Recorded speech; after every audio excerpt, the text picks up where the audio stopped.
Hello students, आपका हमारे YouTube channel my life math में बहुत बहुत स्वागत है। Students, polytechnic second semester mathematics के ऑब्जेक्टिव टाइप के क्वेश्चंस का ये लेक्चर नंबर 4 है। इससे पहले हम 3 लेक्चर बना चुके हैं जिसमें हम 33 क्वेश्चंस जो इम्पॉर्टेंट इस बार ऑब्जेक्टिव टाइप के क्वेश्चंस बन सकते हैं वो हम डिस्कस कर चुके हैं। अगर आपने उन वीडियोज़ को नहीं देखा है तो उसकी लिंक मैं डिस्क्रिप्शन बॉक्स में दे दूंगा, आप उन वीडियोज़ को भी देख लें।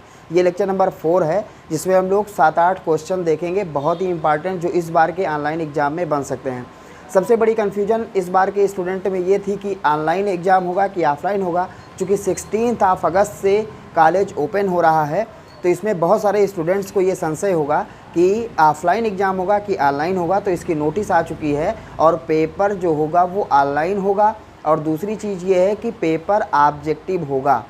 सेकेंड सेमेस्टर और फोर्थ सेमेस्टर का जो पेपर होगा उसमें एक सब्जेक्ट के 25 क्वेश्चन रहेंगे। एक दिन में एक ही सब्जेक्ट का पेपर होगा। जो पर्टिकुलर सब्जेक्ट होगा उसके 25 क्वेश्चंस ऑब्जेक्टिव टाइप के रहेंगे और उसको आपको 60 मिनट यानी कि 1 घंटे में हल करना है, मतलब आपको टिक लगाना है। और जो 6 सेमेस्टर का एग्ज़ाम होगा उसमें पर्टिकुलर सब्जेक्ट के 50 क्वेश्चंस रहेंगे, 50 क्वेश्चन रहेंगे, जिसको आपको 1.5 घंटा यानी कि 90 मिनट में टिक लगाना है। सही ऑप्शन, एक ही ऑप्शन उसमें सही होगा, जो ऑप्शन सही है उस पर आपको सही लगाना है।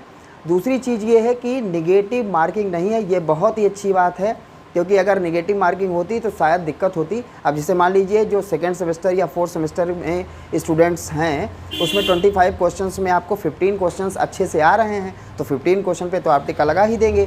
और बाकी जो 10 क्वेश्चन बचे उसमें कन्फ्यूजन है कि ए वाला सही है कि सी वाला सही है। तो ऐसे केस में आप जो भी आपको अच्छा लगे कि हाँ ये वाला मोस्ट मतलब लग रहा है कि इसका आंसर शायद ये हो, तो आप तुक्का भी लगा सकते हैं। तुक्का लगाने पर अगर गलत भी हो जाएगा तो उसके लिए आपको नेगेटिव मार्किंग नहीं मिलेगी। दूसरी चीज़ ये है कि पेपर, बहुत सारे स्टूडेंट को ये कन्फ्यूजन है कि पेपर कैसे होगा, ऑनलाइन होगा तो हमें कहाँ पे बैठ के देना होगा। तो चाहे आप घर पे बैठ के दें, चाहे आप साइबर कैफ़े में चले जाएँ, चाहे आप अपने संस्था में ही क्लियर कर लें कि हाँ वहाँ पर आके हम पेपर देना चाहते हैं, चाहे मोबाइल हो, चाहे लैपटॉप हो, चाहे टैबलेट हो, चाहे कंप्यूटर हो, किसी के माध्यम से आप दे सकते हैं।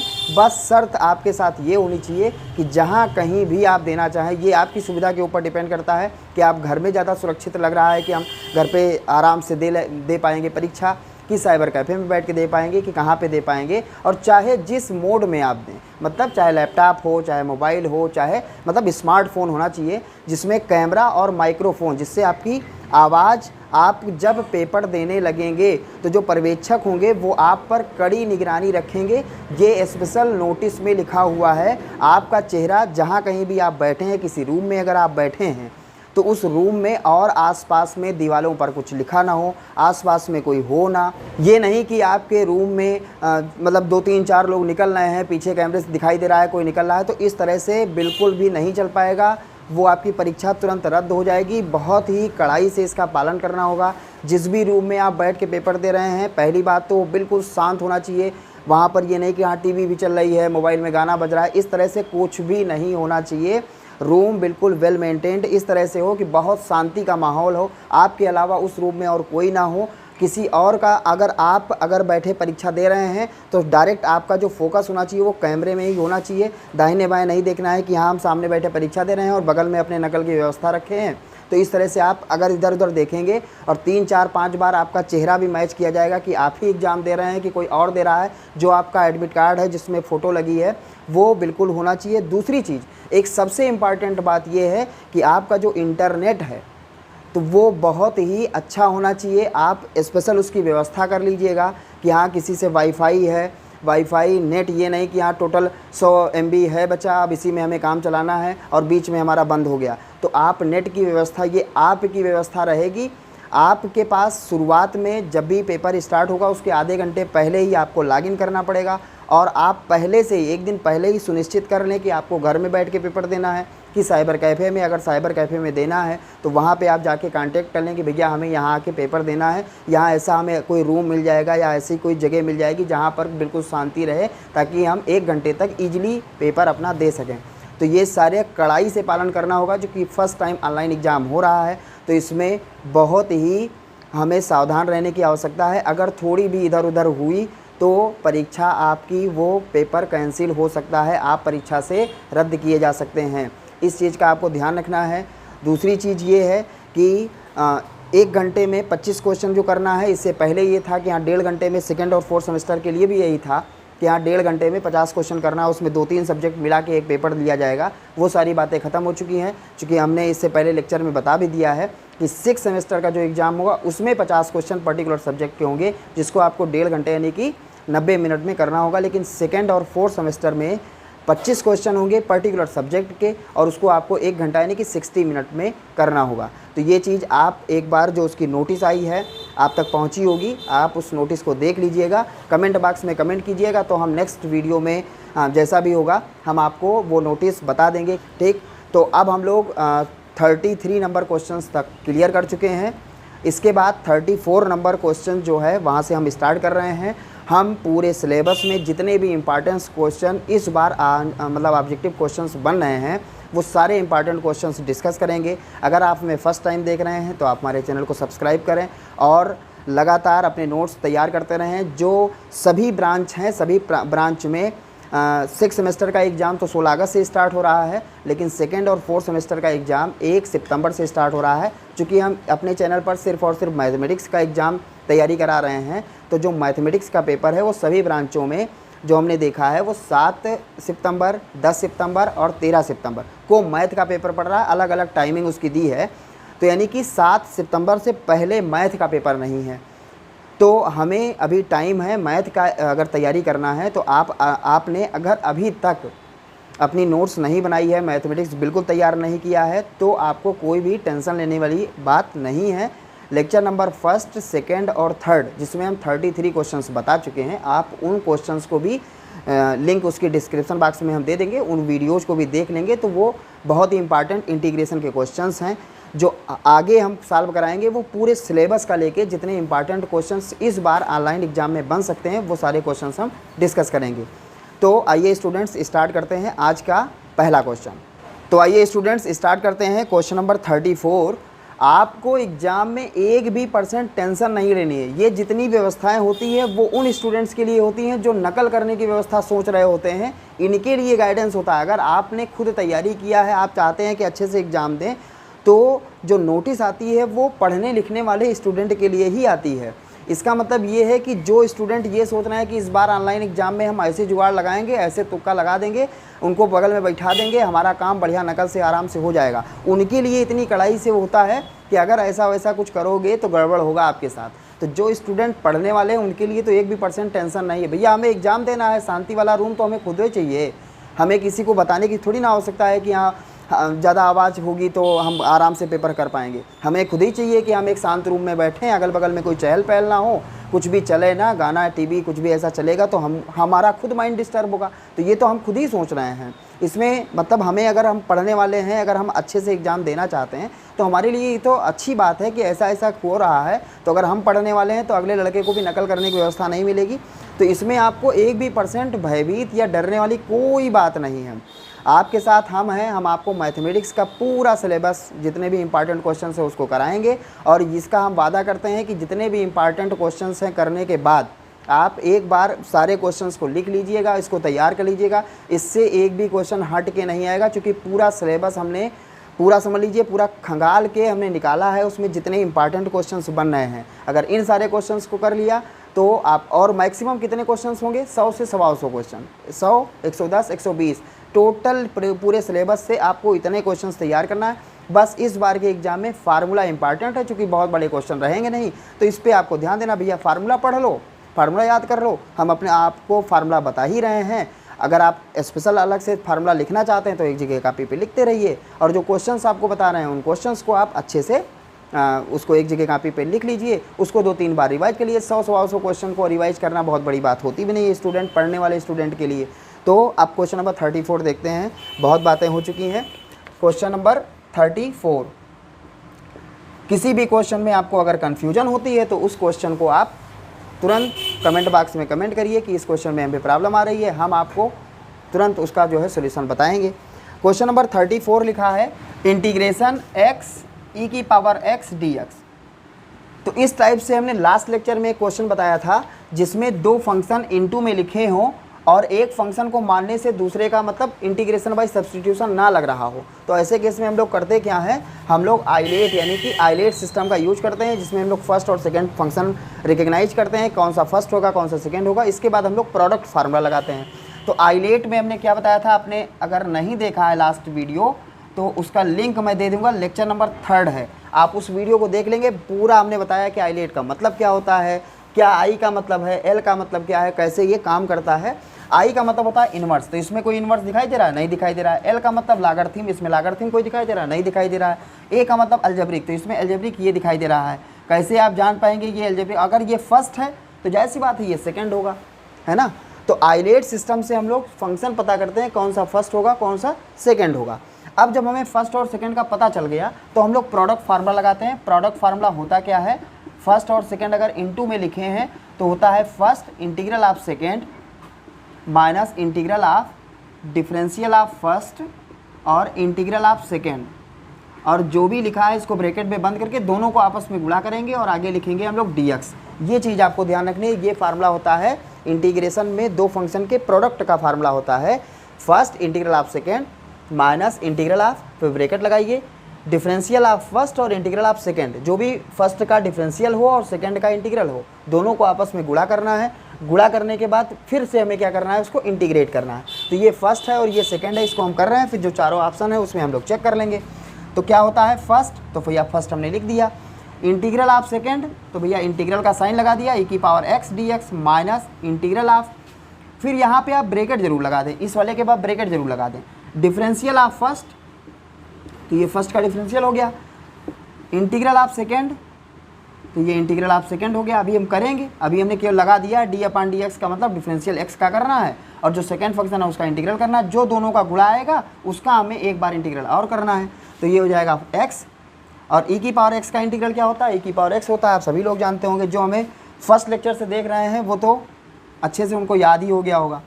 और x का डिफरेंशियल x के सापेक्ष करेंगे तो 1 हो जाएगा, e की पावर x का करेंगे तो e की पावर x हो जाएगा। यहाँ तक मामला ख़त्म। x e की पावर x माइनस, देखिए e की पावर x का जब 1 से मल्टीप्लाई होगा तो e की पावर x हो जाएगा, और e की पावर x का इंटीग्रल कितना होता है, e की पावर x होता है। और बाद में हमें c तो लगाना ही लगाना है, यही हो गया हमारा आंसर।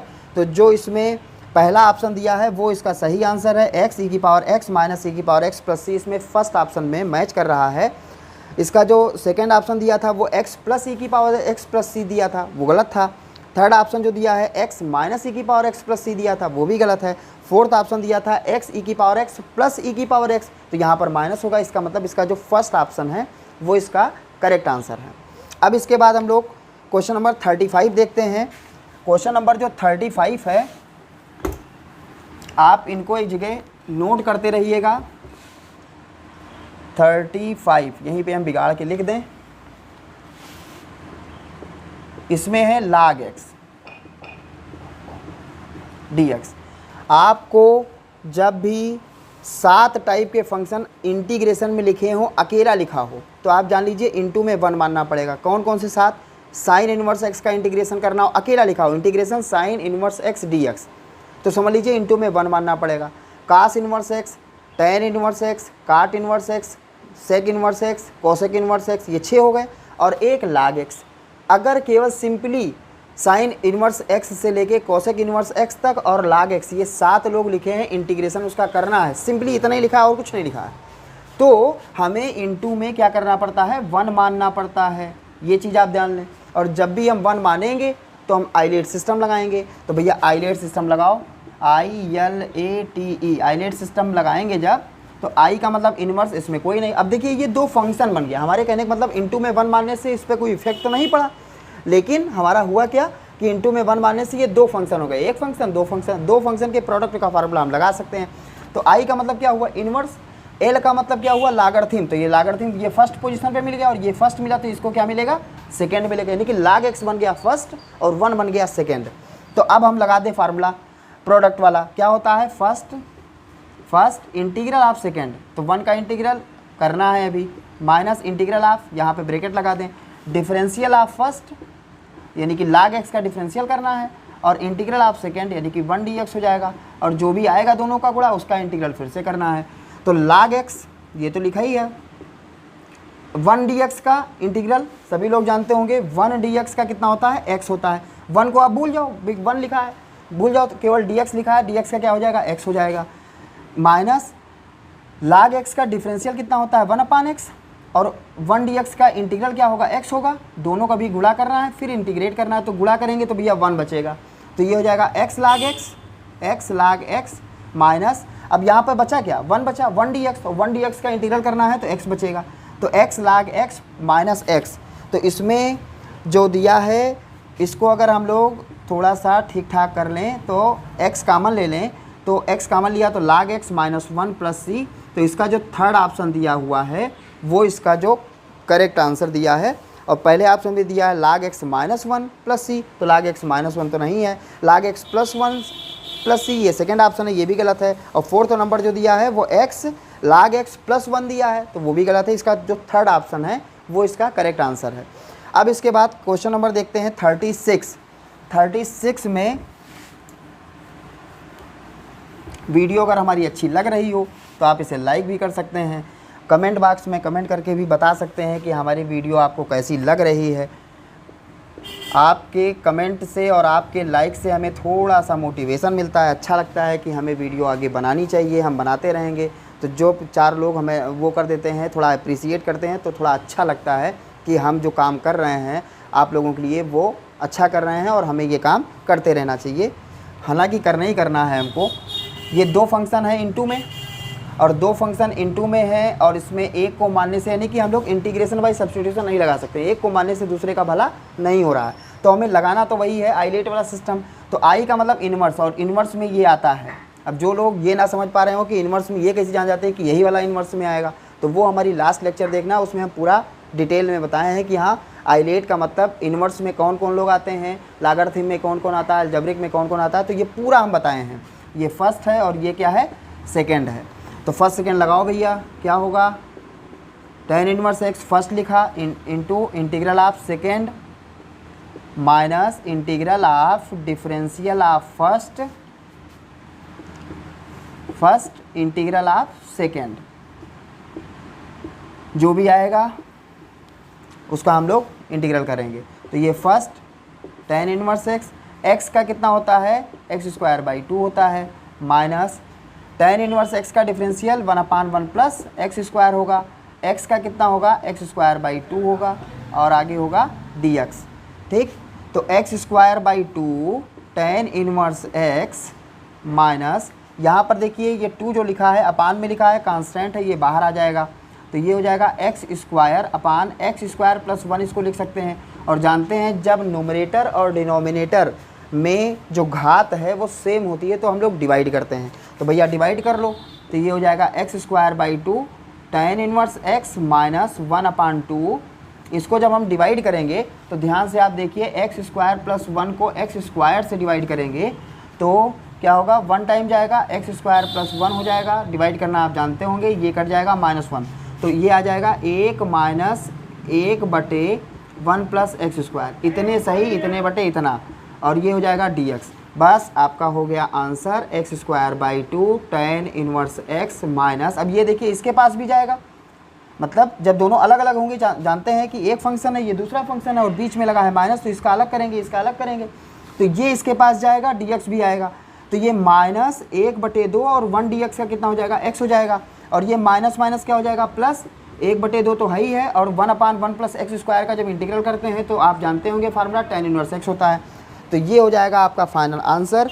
इसमें जो दिया है इसमें x²/2 ये लिखा है, tan इनवर्स x लिखा है, और इसके बाद -1/2 इसमें से कामन ही लिया है, मतलब कामन पहले से ही हमको जो अंदर कर दिया था, गुणा नहीं करना था, तो बचेगा क्या, x माइनस, और इसमें से जब हम कामन लेंगे तो ये प्लस के बजाय क्या हो जाएगा, माइनस हो जाएगा, 1/2 तो बाहर ले आए हैं, tan इनवर्स x बचेगा। यही आपका आ रहा है आंसर। तो वो चारों ऑप्शन आपको नहीं बता रहे हैं, डायरेक्ट इसमें जो पहला वाला ऑप्शन दिया है वो इसका करेक्ट आंसर होगा। इसके बाद आता है क्वेश्चन नंबर 37। ये सारे क्वेश्चंस आप एक जगह नोट कर सकते हैं, नोट कर लीजिएगा ताकि आपको बाद में रिवाइज करने में काफ़ी इजी फील होगा। चलो भैया क्वेश्चन नंबर हम लोग देखते हैं 37। तो 37 हो जाएगा 3x अपान x माइनस 2 और x प्लस 1 dx, ये लिखा हुआ है। अब आप इस बात को समझिएगा कि जब भी अंश की घात कम हो, हर की घात ज़्यादा हो, जब आप इसको गुणा करेंगे तो हर की पावर 2 आएगा, अंश की पावर 1 ही आएगा। तो इसको, और जब भी ऐसा केस बन रहा हो कि अंश की पावर कम हो और जो हर की घात है वो ज़्यादा हो, तो हम लोग आंशिक भिन्न में सबसे पहले इसको ब्रेक करते हैं, यानी कि तोड़ते हैं, फिर हम लोग इसको इंटीग्रेट करते हैं। तो इससे काफ़ी क्वेश्चन ईजी हो जाता है। आंशिक भिन्न में तोड़ने से पहले हमारा काम ये होता है कि जो हर में लिखा है इसका आप फैक्टर कर लें, तो वो ऑलरेडी फैक्टर फार्म में ही लिखा है। इसके 4 टाइप के क्वेश्चंस होते हैं। एक होता है लीनियर यानी कि रैखिक, जिसमें एक घात वाला जब ब्रेक करो तो एक एक घात का बनता है। एक होता है रैखिक, तो है लीनियर तो है लेकिन रिपीटेड है, मतलब इस पे है तो ये रैखिक मतलब लीनियर है, एक घात में, लेकिन इस पे स्क्वायर या क्यूब लगा होता है, यानी कि रिपीट कर रहा होता, ये दूसरा टाइप होता है। तीसरा टाइप होता है क्वाड्रेटिक, यानी कि द्विघात में जब इसको आप ब्रेक करेंगे, हर को आप जब फैक्टराइज्ड करेंगे तो क्या होगा, द्विघात में बनेगा और द्विघात के रिपीटेड वाला होगा। तो एक linear repeated, quadratic repeated, 4 type के होते हैं। लेकिन इस बार के ऑनलाइन एग्जाम में वो जो बाकी के 3 हैं, मतलब लीनियर रिपीटेड, क्वाड्रेटिक रिपीटेड, ये तीनों टाइप के क्वेश्चंस नहीं पूछे जाएंगे। इसलिए हम आपको अपने अनुभव के आधार पे कह रहे हैं कि इसलिए नहीं पूछे जाएंगे क्योंकि काफ़ी बड़े क्वेश्चन होते हैं जिनको करने में आपको बहुत तेज़ी से करेंगे तो 3 से 4 मिनट लग जाएगा। इसलिए उस टाइप के क्वेश्चंस पूछे जाने की संभावना लगभग ना के बराबर है। फिर भी अगर आप उसकी तैयारी करना चाहते हैं, जानना चाहते हैं, तो आप कमेंट बॉक्स में कमेंट करिए, तो हम उससे रिलेटेड भी 2-4 क्वेश्चंस बता देंगे जो आपको समझ में आएंगे। लेकिन इस बार ऑनलाइन एग्जाम में क्वेश्चंस 25 क्वेश्चन करना है और 1 घंटे का समय, यानी कि 2-2.25 मिनट का समय आपको एक क्वेश्चन करने के लिए रहेगा। तो क्वेश्चन बहुत लॉन्ग नहीं पूछा जाएगा, इसलिए हम उस टाइप के क्वेश्चंस को डिस्कस नहीं करेंगे। अगर आप इसके बावजूद भी जानना चाहते हैं तो आप कमेंट बॉक्स में कमेंट तुरंत करिए कि क्या आप जानना चाहते हैं कि नहीं। फिलहाल हम लोग फर्स्ट टाइप का देखते हैं जिसमें लीनियर होगा। जब फैक्टराइज करेंगे तो जो लीनियर होगा वो मतलब रिपीटेड ना हो, तो ऐसे केस में हमारा वर्क ये होता है कि जो इंटीग्रेशन वाला साइन है इसको आप दूर करो, dx इसको अलग कर दो, बाकी जो बचा इसको आप यहाँ लिखो। तो भैया 3x अपान x माइनस 2 x प्लस 1 यहाँ तक लिख लिया। करना क्या होता है, जब भी आपको आंशिक भिन्न में ब्रेक करना होता है तो आपको क्या करना होता है, 1 सेकेंड, करना क्या होता है कि इंटीग्रेशन और dx इन दोनों चीज़ को आप अलग कर दो। जो बाकी बचा इसको आप नोट कर लो। इसमें कितने डिब्बे हैं, 2 डिब्बा, यानी कि 2 फैक्टर हैं। तो 2 हैं तो 2 कांस्टेंट की आवश्यकता पड़ेगी। हम एक को a मान लेंगे, एक को b मान लेंगे। तो जो a है अपान में पहला वाला लिख दो, प्लस लगाते रहो बीच में। जो दूसरा वाला है तो दूसरा कांस्टेंट लिख दिया x प्लस 1। अब हमें a और b की आवश्यकता है, यानी इतने को हम इतने के फॉर्म में लिखना चाहते हैं। आखिर a और b का मान क्या होगा, यहाँ से हम लोग क्लियर कर लें। तो देखो 3x अपान x माइनस 2, इसको थोड़ा सॉल्व कर लो, a और b का मान निकाल लो। तो इसका गुणा इसके साथ होगा, इसका गुणा इसके साथ होगा। a x plus 1 b x minus 2 upon x minus 2 x plus 1। यहाँ तक क्लियर हुआ। नीचे वाली चीज़ हमेशा कट जाया करेगी। ये हो जाएगा 3x इज इक्वल्स टू, इसको आप गुणा करिए तो हो जाएगा ax plus a plus bx minus 2b। आप यहाँ से काम करें, x कामन ले लें तो बचेगा a प्लस b। यहाँ से और यहाँ से हमने x कामन लिया तो a प्लस b बचा। इसमें से हमने a का कामन ले लिया तो a माइनस 2b बचा। आप इसकी तुलना कर लें, जब भी आपको इस टाइप से मिलेगा तो पहले x कामन ले लें फिर 1 कामन ले लें हमेशा, क्योंकि लीनियर की बात कर रहे हैं तो इसमें मैक्सिमम x से मिलेगा, क्योंकि लीनियर है, पावर एक ही रहेगी। तो x कामन ले लें, अगले में प्लस 1 कामन ले लें, तो आपको तुलना करने में काफ़ी आसानी होगी। यहाँ पर x का गुणांक 3 है, यहाँ पर x का गुणांक a प्लस b है, तो a प्लस b की वैल्यू क्या मिली, 3 मिली। तुलना करने पर x का गुणांक यहाँ 3, x का गुणांक यहाँ a प्लस b, तो a प्लस b 3 के बराबर मिला। यहाँ पर कांस्टेंट पार्ट है ही नहीं, यहाँ पर कांस्टेंट पार्ट यही है, यानी कि a माइनस 2b है, a माइनस 2b, ये 0 मिला। यहाँ से आप इसको सॉल्व कर लें। जब आप सॉल्व करेंगे इसको, देखो दिखाते नीचे पूरा, तो वही चीज़ तो बतावे के यार, हम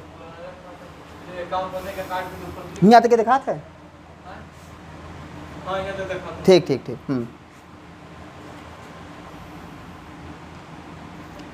अब आप इसके बाद क्या करेंगे, यहाँ पर अगर आप माइनस लगा दें मतलब घटा दें, क्यों घटा रहे हैं, क्योंकि ए यहाँ पर भी है, ए यहाँ पर भी। अगर हम बी वाले को काटना चाहते हैं तो यहाँ पर बी है, यहाँ 2b है, तो काटने में थोड़ी दिक्कत होगी।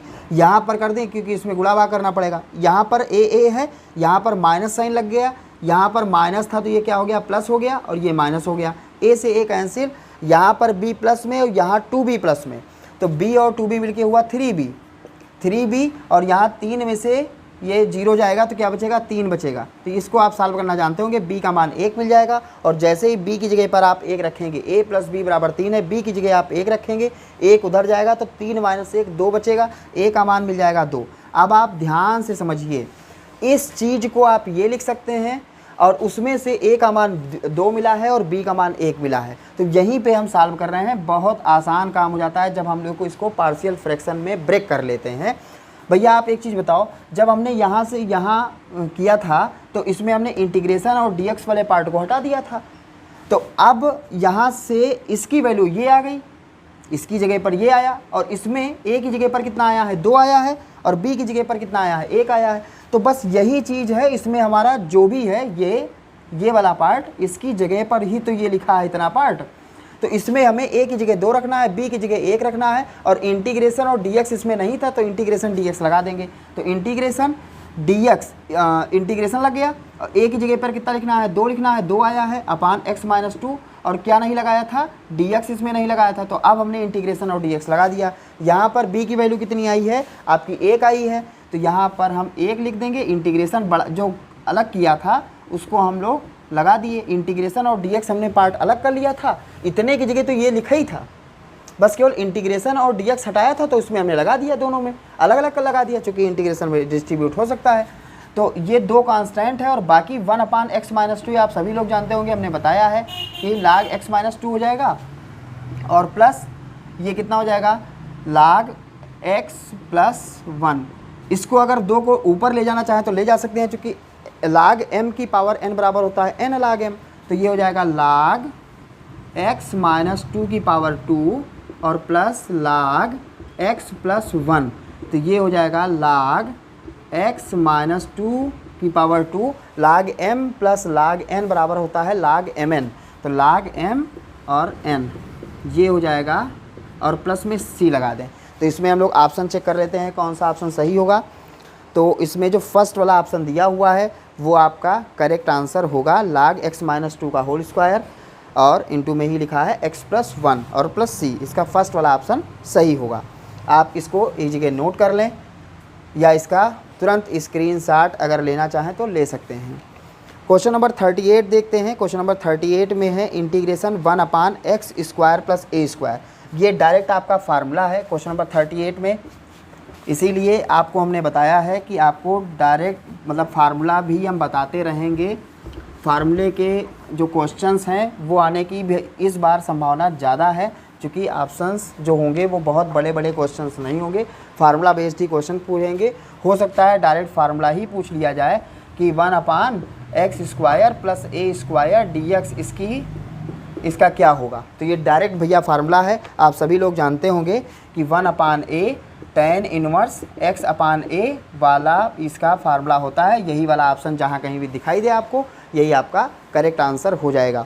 तो इसमें जो फर्स्ट ऑप्शन दिया है 1 अपान ए tan इनवर्स x अपान ए, ये आपका करेक्ट आंसर होगा। इसके बाद क्वेश्चन नंबर 39 देखते हैं। क्वेश्चन नंबर 39 में लिखा है, क्वेश्चन नंबर 39 में है 1 upon under root a square minus x square dx। इसमें पूछ रहे हैं, ये भी डायरेक्ट फार्मूला होता है, इसमें कौन सा फार्मूला सही है, आपके सामने 4 ऑप्शंस लिखे होंगे, तो आप उसमें देख लें। इसका डायरेक्ट फार्मूला होता है साइन इनवर्स x अपान ए। अगर आपको नहीं याद है तो ये डायरेक्ट फार्मूला है, आप इसको याद कर लें कि integration 1 upon under root a square minus x square dx का फार्मूला क्या होता है। हो सकता है इस बार के एग्जाम में डायरेक्ट फार्मूला ही पूछ लें कि इसकी वैल्यू क्या होगी, इसका इंटीग्रेशन क्या होगा, तो 4 ऑप्शन दिए हों, तो इसके 4 ऑप्शन में ये वाला ऑप्शन सही होगा, साइन इनवर्स x अपान ए प्लस सी। क्वेश्चन नंबर 40 देखते हैं। क्वेश्चन नंबर 40 में क्या लिखा हुआ है, ये भी डायरेक्ट फार्मूला बेस्ड ही क्वेश्चन है। Question number 40